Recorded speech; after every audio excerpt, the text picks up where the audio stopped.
दुःख तर आहेच, पण अभिमान पण आहे. देशासाठी काहीतरी खूप मोठं करून गेले ते. शब्दात नाही सांगता येत काही. जोपर्यंत माझा जीव आहे, तोपर्यंत त्यांना सोडणार नाही. त्यांची इच्छा होती का माझे आई-बाप्पा मला आनंदाने बघायचे.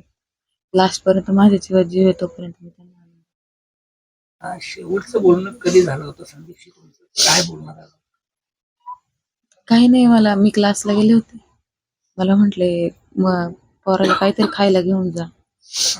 आई-बाबांना पण काहीतरी खायला घेऊन जा आणि हळू जात जा आणि हळू येत जा. गाडी हळू चालवीत जा." बस एवढंच बोलले. किती दिवस झाले हे बोलणं? होते ते त्यावेळेस काय सांगितलं? नाही ते असं सिक्रेट गोष्टी ठेवत होते, असं काही सांगत नव्हते ते. बोलले होते ते माझ्यासोबत आधी. रजेवर पण आलेले मग रजा शिल्लक असतात. नाही ते युद्ध चालू झालं ना, फक्त 2च दिवस राहिले होते. त्यांना मेल पण आला होता. सुट्टी पण संपली होती. ती लगेच गेली.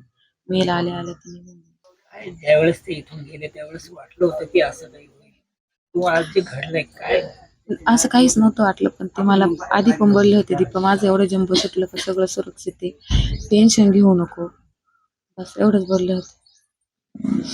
आज 1.5 वर्षाचा मुलगा तुमच्या अंगावर आहे. काय त्या मुलाविषयी आता तुमचं? आता भरपूर स्वप्न होती त्यांची पण, माझी पण.